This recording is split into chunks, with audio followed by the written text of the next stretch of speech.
آج اسی آل محمد صلی اللہ علیہ وسلم میں ایک آل کا ذکر کرنے کے لیے بیٹھے ہیں جن کو دنیا زین العابدین رضی اللہ تعالی عنہ کے نام سے جانتی ہے۔ آپ کا جو نام ہے وہ آپ کے دادا کے نام پہ علی اوسط، آپ علی اکبر سے چھوٹے تھے اور علی اصغر سے بڑے تھے تو اوسط کہتے ہیں درمیان والے کو، تو آپ کا نام تھا علی اوسط، اور آپ کی جو کنیت تھی آپ کو ابو محمد، ابو الحسن اور ابو بکر کہا جاتا تھا، اور آپ کا جو لقب تھا تو لقب میں زین العابدین مشہور لقب ہے، اس کے بعد سجاد آپ کا لقب ہے، اس کے بعد سید العابدین آپ کا لقب ہے، یہ لقب سے جو ہے آپ مشہور ہوئے۔ اس کے بعد آپ کی جو پیدائش ہے وہ 5 شعبان المعظم سن 37 ہجری مدینہ شریف میں آپ کی پیدائش ہوئی، اور آپ کے بابا کا نام سید الشہداء حضرت امام حسین رضی اللہ تعالیٰ عنہ، اور آپ کی والدہ کا نام شہر بانو جو شاہ ایران کی بیٹی تھی۔ اب جب آپ مدینہ شریف میں پیدا ہوئے پروان چڑھے حضرت امام حسین رضی اللہ تعالی عنہ کی تربیت پر، اور آپ پروان چڑھے، اور جب آپ کی 14 سال کی عمر تھی تو آپ کربلا کی سرزمین پر تشریف لے کر گئے تھے، اور آج جتنے تاریخ نگران جو ہیں اور وہ کربلا کی داستان بیان کرتے ہیں تو اس کے عین شاہد حضرت زین العابدین رضی اللہ تعالیٰ عنہ ہیں۔ آپ جب قافلہ لٹا ہوا قافلہ مدینہ طیبہ پہنچا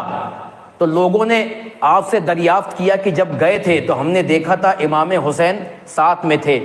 حضرت قاسم ساتھ میں تھے، حضرت علی اصغر ساتھ میں تھے، حضرت علی اکبر ساتھ میں تھے، مگر جب آ رہے ہو تو ان قافلے میں دیکھ رہے ہیں کہ واحد آپ ہی ایک مرد نظر آتے ہو، باقی عورت نظر آتی ہے، یہ بتاؤ حسین کہاں ہے، علی اکبر کہاں ہے، علی اصغر کہاں ہے، امام قاسم کہاں ہے؟ تو جب حضرت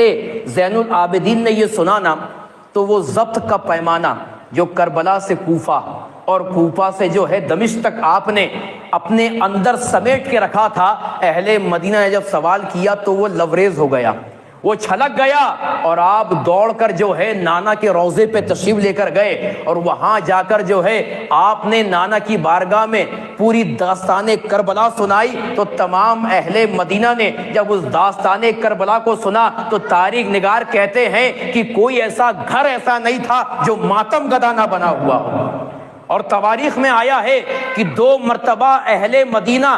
اس شدت کے ساتھ رویا ہے، ایک جب سرکار کا وصال ہوا تھا تو پورا مدینہ غم میں ڈوب گیا تھا، اور جب کربلا سے یہ لٹا ہوا قافلہ واپس آیا تھا تو پورا مدینہ غم میں ڈوب گیا تھا۔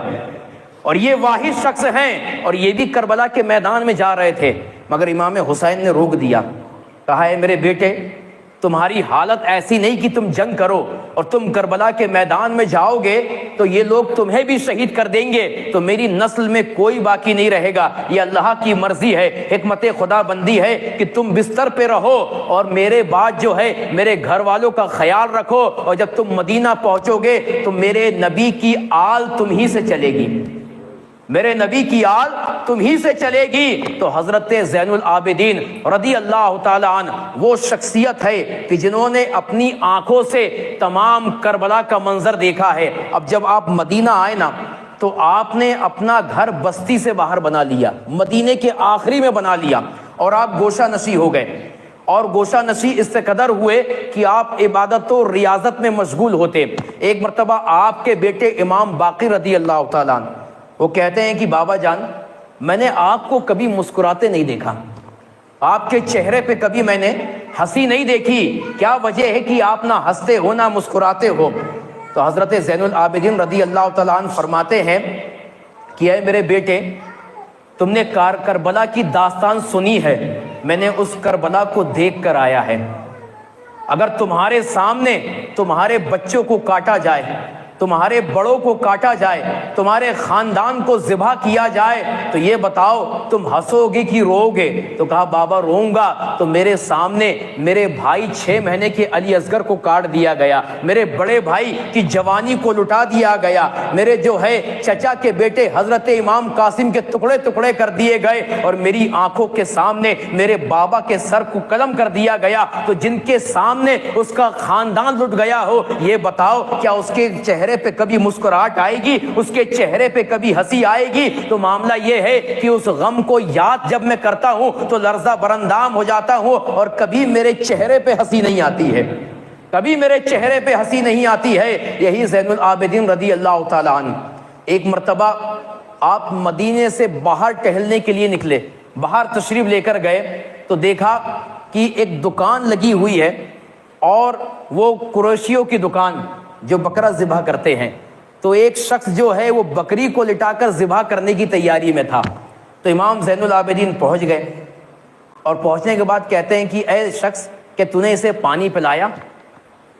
انداز یہی ہوتا نا کہ پہلے پانی پلایا جاتا ہے پھر ذبح کیا جاتا ہے، تو آپ نے سوال کر دیا کہ یہ شخص کہ تو نے اس جانور کو پانی پلایا جو ذبح کر رہا ہے؟ کہا حضور یہ تو ہمارا معمول ہے کہ ہم جب کسی جانور کو ذبح کرتے ہیں تو پہلے اسے پانی پلاتے ہیں، وہ پیے نہ پیے مگر ہم پانی اسے دکھاتے ہیں، جب وہ پانی پی لیتا ہے اس کے بعد ہم اس کو ذبح کرتے ہیں۔ تو آپ نے جو ہے کربلا کی طرف اپنے چہرے کو کیا، اور کہنے کے بعد کہتے ہیں کہ ایک شخص کو دیکھو یہ جانور کو ذبح کر رہا ہے تو اس کے دانے پانی کا خیال رکھتا ہے، ان بدبخت کو کیا کہا جائے گا کہ جس نے جو ہے کربلا کے میدان میں آل رسول کو بھوکا پیاسا شہید کر دیا، نہ کھانے کے لیے پوچھا نہ پانی کے لیے پوچھا، اور بے یارو غار اور بے ان کو پیاسا جو ہے شہید کر دیا۔ اور آپ اس کو اس منظر کو یاد کر کر اس منظر کو دیکھ کر اتنا روئے اتنا روئے اتنا روئے کہ روتے روتے آپ بے ہوش ہو گئے۔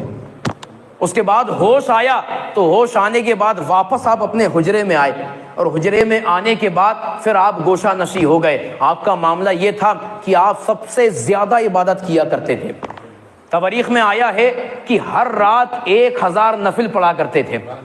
اور اسی رات ایک ختم قرآن بھی کیا کرتے تھے۔ اسی وجہ سے آپ کا نام سید سجاد پڑ گیا، سب سے زیادہ سجدے کرنے والے اور تمام سجدوں کے جو ہے سردار، تمام ساجدوں کے تمام سجدہ کرنے والوں کے سردار، اور زین العابدین یعنی تمام عبادت گزاروں کی زینت، یہ لقب آپ کا پڑ گیا حضرت امام زین العابدین کا۔ اور آپ کا یہ معمول تھا کہ آپ اہل مدینہ کے 100 گھر سے زیادہ کو پالا کرتے تھے، یعنی ان کے کھانے پینے کا انتظام آپ کیا کرتے تھے، مگر اہل مدینہ کو یہ کبھی پتہ ہی نہیں چلا کہ ہمارے پاس دانہ پانی آتا کہاں سے ہے۔ یہ بردباری